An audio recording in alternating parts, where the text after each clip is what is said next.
Do you smell what the smoke is cooking? The smoke says, smoke says, smoke says, what the smoke says. Bonjour à toutes et à tous, bienvenue sur la chaîne YouTube de la Smoke TV dans ce 10e épisode de la Blaugrana, votre rendez-vous 100% Barça. Chaque lundi, chaque jeudi, où nous parlerons, analyserons, débattrons et critiquerons le FC Barcelone. Aujourd'hui, on revient sur la victoire écrasante du FC Barcelone en demi-finale de Supercoupe d'Espagne en Arabie Saoudite face à l'Athletic Club. Victoire 5-0 avec un but de Ferran Torres, Fermín López, Rooney et un doublé de Rafinha. Donc dans un premier temps, on fera une petite analyse tactique de ce match. Ensuite, on parlera des tops et flops de ce match et on va se projeter sur la potentielle finale face à l'Atlético Madrid ou le Real Madrid. Et donc, avant de commencer cette vidéo, je tiens à vous rappeler que je serai en live react ce dimanche à l'occasion de cette finale de Supercoupe d'Espagne. Donc, ce sera soit contre l'Atlético de Madrid, soit contre le Real Madrid. On aura cette réponse dès ce soir à 22h. Bon, je pense que l'Atlético va passer sans souci. Petit pronostic de ce match, une belle victoire 1-0 à l'arrache de l'Atlético de Madrid. J'espère pour le Real Madrid qui ne passe pas en demi-finale, parce que ce qui va se passer en finale, ça va être très compliqué pour eux. On a vu l'année dernière ce qui s'est passé. Donc, dans son quoi qu'il arrive, ce titre est à nous. Maintenant, place à l'analyse du match. Donc voilà, victoire logique du FC Barcelone face à l'Athletic Club. Une équipe qui est très en difficulté cette année, qui est huitième au classement de la Liga. Donc on les avait déjà affrontés en début de saison, enfin novembre-décembre si je me trompe pas, et on avait gagné 3-0, 4-0. Donc c'est notre petite pute entre guillemets. Voilà, faut mettre les mots sur les mots. De toute manière, je déteste ce club, encore plus un certain joueur. Voilà. Waouh, les notes là. Donc une victoire 5-0. Donc le Barça au début qui concède un petit peu des occasions dans les 10-15 premières minutes. Non, je dirais plus dans les 10 premières minutes, le FC Barcelone concède des occasions. L'Athletic Club qui arrive à jouer en bloc haut, mais t'as directement remarqué que ça n'allait pas tenir sur les 90 minutes. Le FC Barcelone qui ressort un petit peu plus de sa moitié de terrain, qui allait chercher le ballon très haut, avec un pressing haut. Ça, c'est le pressing qu'on voyait l'année dernière. Pour parler des compos aussi, donc on avait eu un 4-2-3-1 comme d'habitude. Les titulaires, sauf Lamine Yamal qui était mis en repos parce que je crois qu'il a des petits pépins physiques. Il y a eu quelques pépins lors de l'entraînement avant le match contre Bilbao, mais il est rentré en cours de match. Cela dit, Rooney Bargi, je pensais qu'il allait faire un match difficile, un petit peu compliqué, genre un match timide, et au final c'est tout l'inverse. Pour moi, il a été très bon, c'est l'homme du match. Je sais pas qui a été désigné homme du match, je pense que c'est Rafinha. Enfin bref, peu importe. Très bon match de Rooney Bargi, très dangereux sur son côté. Il est à l'origine, non, il n'est pas à l'origine du premier but. Déjà, t'as une occasion très intéressante avec Pedri qui casse une ou deux lignes. Pedri, encore une fois, qui est le moteur du FC Barcelone. C'est lui le maître, c'est lui le chef d'orchestre, c'est lui qui contrôle le tempo de l'équipe. C'est lui qui délivre les passes, c'est lui qui va bonifier la ligne offensive du FC Barcelone. Et donc, t'as déjà une première occasion intéressante vers la 18e minute, si je me trompe pas, avec Pedri qui casse une ligne pour Ferran qui arrive à dévier sur Fermin qui n'arrive pas à finir, enfin, qui tire sur le gardien, donc corner pour le FC Barcelone.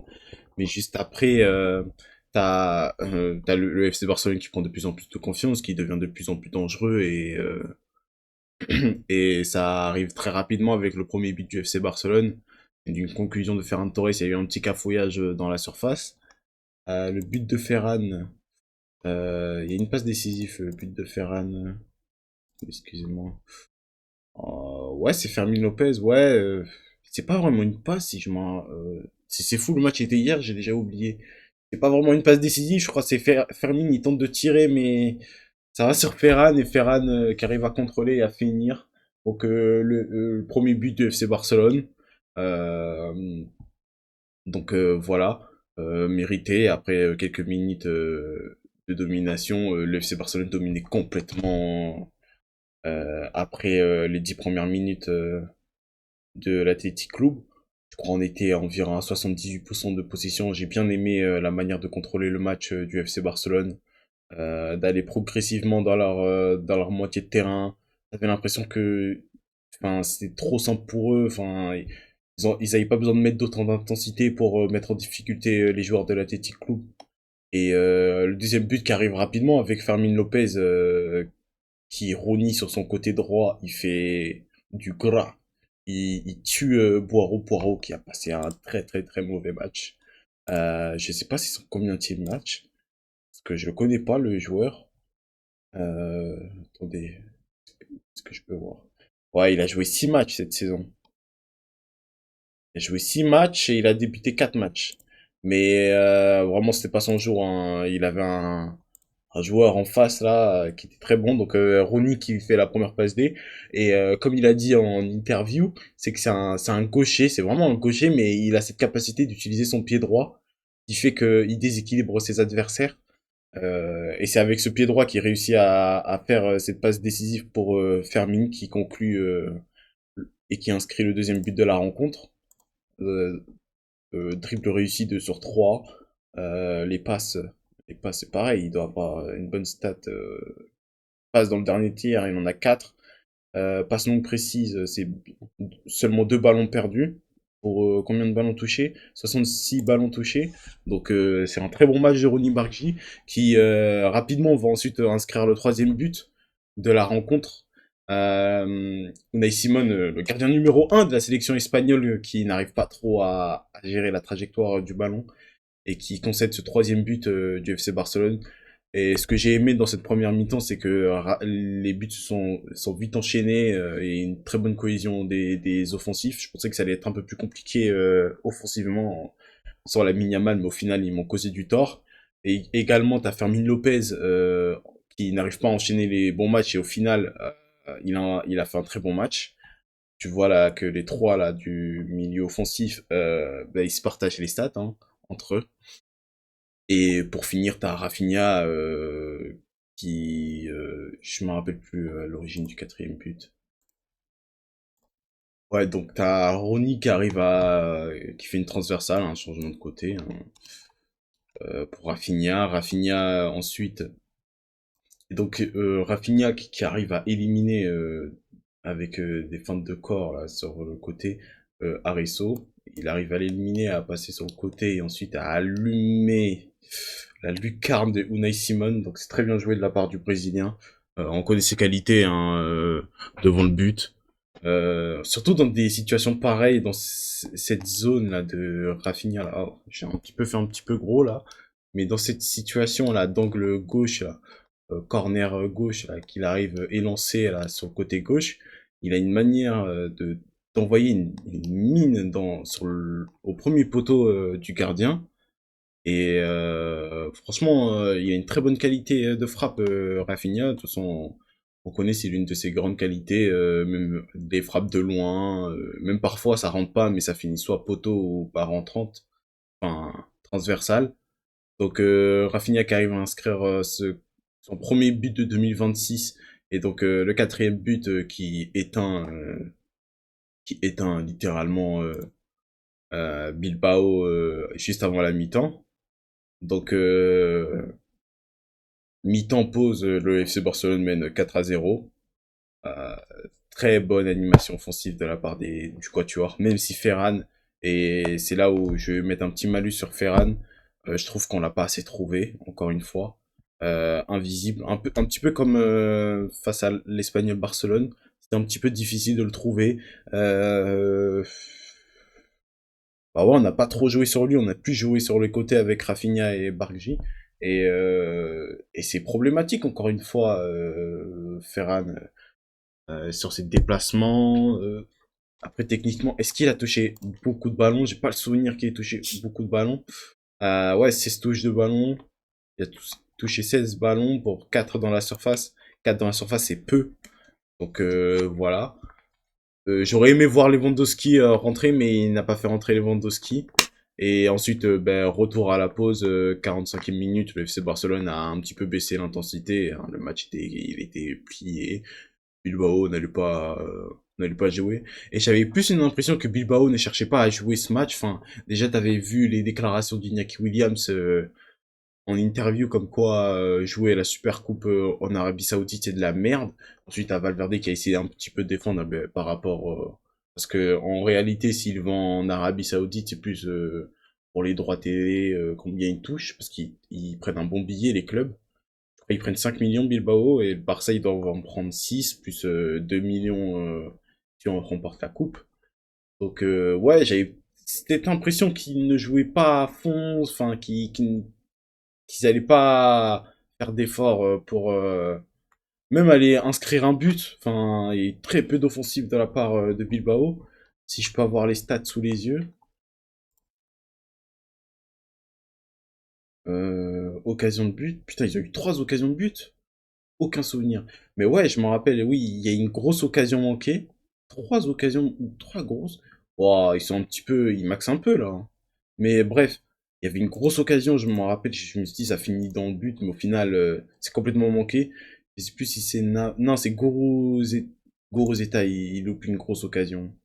Il loupe une grosse occasion 1v1 avec Johan Garcia, mais c'est complètement manqué. Et du coup, sur la deuxième mi-temps, t'as rien à dire, mis à part c'est une passe décisive de qui, le cinquième but? Bah ouais, il y a trop de buts, les gars, je peux pas me souvenir de tous les buts, hein. Euh, Où est-ce que je trouve? Ouais, voilà, ah, c'est Rooney. Ouais, ouais, mais ça c'est pareil aussi, c'était pas vraiment une passe D, c'est un petit peu dévié sur Rooney, et t'as Rafinha qui finit, Unai Simon qui est un petit peu sorti de sa cage, donc Rafinha n'a plus qu'à n'a plus qu'à mettre le pied, et donc voilà. Victoire 5-0, donc à souligner bah, l'animation offensive du FC Barcelone, sans Lamine Yamal pour le coup. Donc t'avais Rooney sur le côté droit qui arrivait à déséquilibrer, putain j'ai oublié son nom, Boiro. Boiro, t'as fait l'impression que c'était son premier match en pro. Et franchement c'était difficile pour lui, comme j'ai dit. Donc Rooney qui arrivait à déséquilibrer sur son côté avec les deux pieds. Il est très à l'aise avec les deux pieds, c'est intéressant, surtout pour un gaucher, c'est très rare les gauchers qui ont les deux pieds. Donc je pense qu'il va nous faire du bien sur cette qualité. Et Rafinha, il n'y a rien à dire encore une fois, hein, c'est le moteur offensif, c'est le lieutenant. Il n'était pas capitaine, c'est Frankie qui était capitaine sur son côté gauche. Même si j'aimerais, je crois ouais, sur son deuxième but, il est sur le côté droit, Rafinha. En bref, voilà, il n'y a pas grand-chose à dire sur ce match. On a déroulé, on a maîtrisé notre sujet à 100%, donc il n'y a rien à dire. On n'a pas beaucoup concédé d'occasion. Encore une fois, on enchaîne un cinquième clean sheet d'affilée. Sean Garcia qui n'a pas été trop inquiété. C'est pour ça que je comprends pas là quand ils disent sur les stats, ouais, il n'y a eu que 3 tirs cadrés, donc il n'était pas trop inquiété. Si je peux aller voir.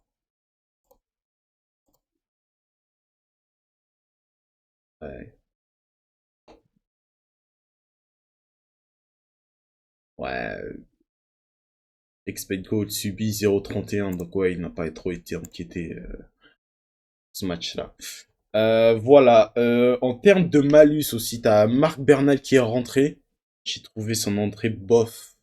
Il était beaucoup de pertes de balles. Si je peux avoir ses stats sous les yeux.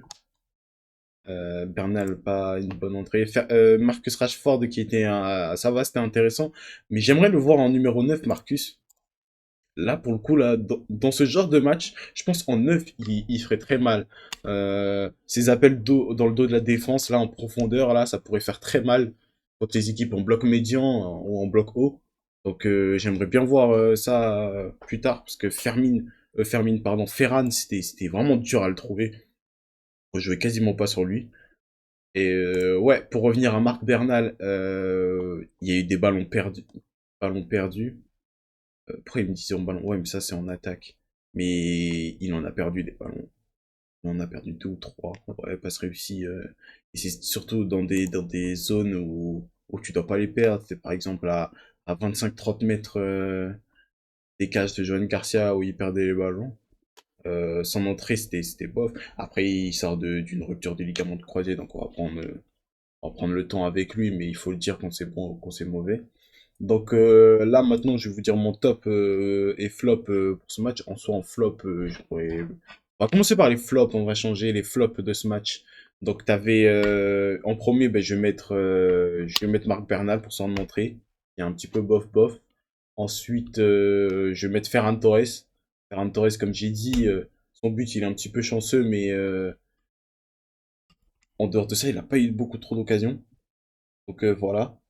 Et pour finir, je vais mettre personne d'autre en flop.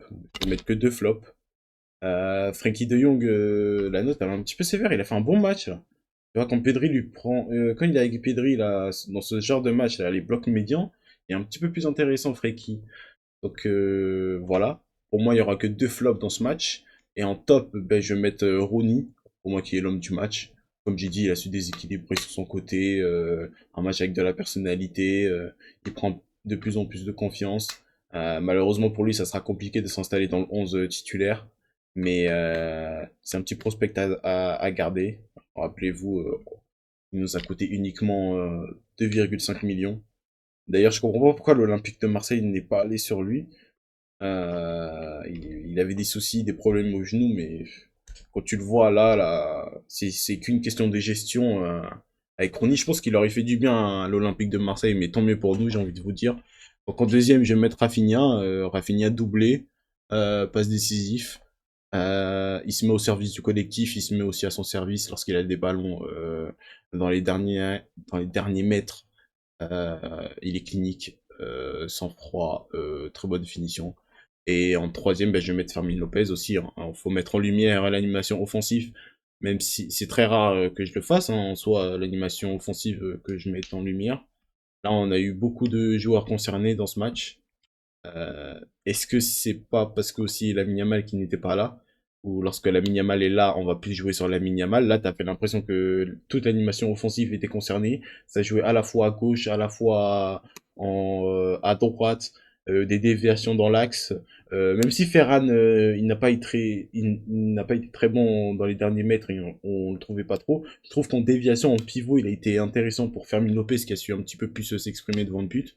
Donc j'ai bien aimé ça. Donc voilà mon top 3 pour ce match. Et donc pour le coup ce soir on a Atlético, le derby d'Atlético Real Madrid. Petit pronostic comme j'ai dit, je vois une victoire de l'Atlético de Madrid. Même si le Real Madrid a gagné 5-1, je crois, 5-0 ou 5-1.